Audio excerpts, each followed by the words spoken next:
ನೋಡಿ ಹಸುಗಳು ಯಾವ್ಯಾವ ರೀತಿ ಇದ್ದಾವೆ ನಿಸರ್ಗ ಡೈರಿ ಫಾರ್ಮಲ್ಲಿ. ಎನಿ ಟೈಮ್ ಸೇವಿಗೆ ಅವೈಲೇಬಲ್ ಇರ್ತವೆ ಇಲ್ಲಿ. ಯಾವ ಬೇಕಾದ್ರೂ ಬರ್ಬೋದು, ಹಸುಗಳನ್ನ ಆಯ್ಕೆ ಮಾಡ್ಕೋಬೋದು. ಎಸ್ಪೆಷಲಿ ಟೋಟಲ್ ಕ್ವಾಲಿಟಿ ಬ್ರೀಡ್ಗಳು ನಿಸರ್ಗ ಡೈರಿ ಫಾರ್ಮಲ್ಲಿ ನೋಡಿ ಆರಾಮಾಗಿ ತಿಂದು ರೆಸ್ಟ್ ತೊಗೊಳ್ತಾ ಇದ್ದೀವಿ.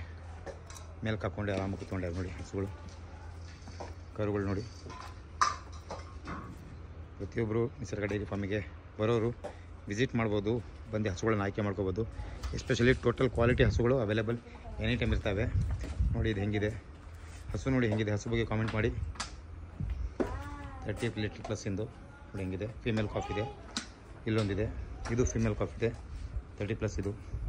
ಇದು 30+ ರೆಡ್ ಏನು ನೋಡಿ. ಹಸುಗಳು ಯಾವ್ಯಾವ ರೀತಿ ಇದ್ದಾವೆ, ಕರು ನೋಡಿ, ಬ್ರೀಡ್ ಕರುಗಳು, ಹಸುಗಳು ನೋಡಿ ಹೆಂಗಿದ್ದಾವೆ, ಅವೈಲೇಬಲ್ ಇದ್ದಾವೆ. ಬನ್ನಿ ನಿಸರ್ಗ ಡೈರಿ ಫಾರ್ಮ್ ಬನ್ನಿ, ಬೇಕಾದವರು ಒಳ್ಳೆ ಕ್ವಾಲಿಟಿ ಹಸುಗಳನ್ನು ಆಯ್ಕೆ ಮಾಡ್ಕೊಳ್ಳಿ. ನಿಸರ್ಗ ಡೈರಿ ಫಾರ್ಮಿಂದ ಪ್ರತಿಯೊಬ್ಬರಿಗೂ ನಾನು ಮೋಸ್ಟ್ ವೆಲ್ಕಮ್ ಮಾಡ್ತೀವಿ. ನೋಡಿ ಹಸುಗಳನ್ನು ನೋಡಿ ಸೆಲೆಕ್ಟ್ ಮಾಡ್ಕೊಂಡು ಆಯ್ಕೆ ಮಾಡ್ಕೊಳ್ಳಿ ಅಂತ ಹೇಳ್ತೀನಿ.